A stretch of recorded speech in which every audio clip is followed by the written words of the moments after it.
the way I would look at it if I was trying to argue against that would be that your eyes and the organs of the human eye are taking in light, and through that light are able to perceive physical objects in the world that they would not be able to do without light. Yes. It's something that allows you to see, and it allows you to take in depth perception and understand shapes that the human mind, and particularly these glands that produce these psychedelic chemicals, when experiencing these chemicals, it allows the brain to experience things that might be there all the time. Yes. But that you cannot perceive with normal human neurochemistry. That needs to be enhanced, or the levels need to be changed and shifted.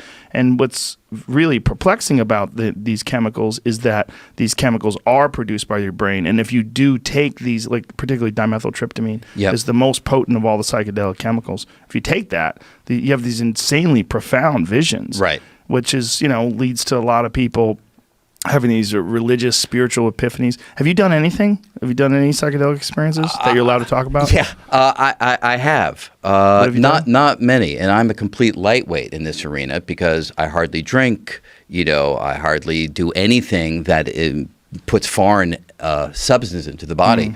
But I was in Amsterdam. I was there because I was giving a lecture to the Queen of Holland. And I gave the lecture, and my wife and I were both there. And after that was over, we decided to do a little experimenting.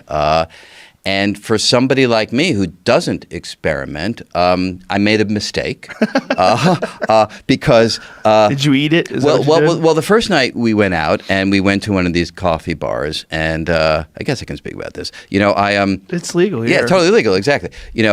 We took the easy way in, like the novice version, and it did nothing to me at all that first night. So the next night when we went, I went right to the bottom of the list where it was in Dutch or something, but it had like machine guns, pointed at a brain kind of thing. Boy. Yeah. So I did that version, and it was the most terrifying experience of my fucking life. I didn't even say that either. But we were in a club, and all of a sudden the world changed.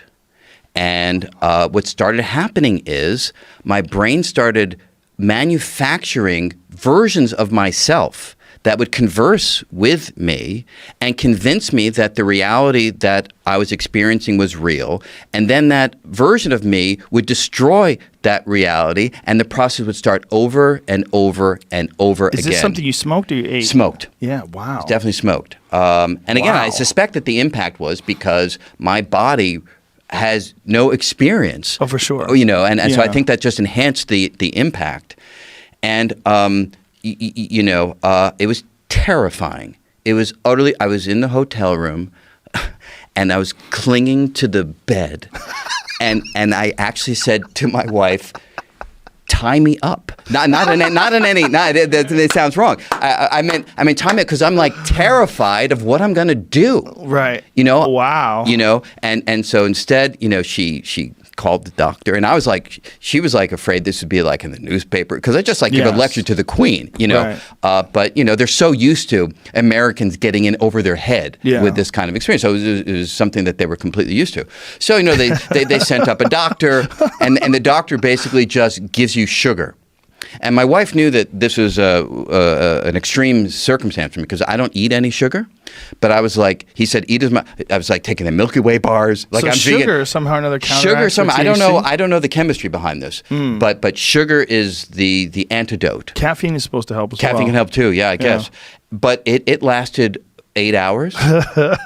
Even flying home on the plane the next day, all I did is I sat on my seat and I put on the headphones, and there was a Beatles channel, and I just listened to Beatles for like 7 hours, and I was just in this place that I had never experienced before. Now for our conversation, this just made it so intuitively obvious to me that my conscious awareness is totally dependent on a few chemicals. Right. That's all that's happening inside of the head. So in a way, it was a valuable experience. It's not something that I want to ever experience again. Absolutely. absolutely.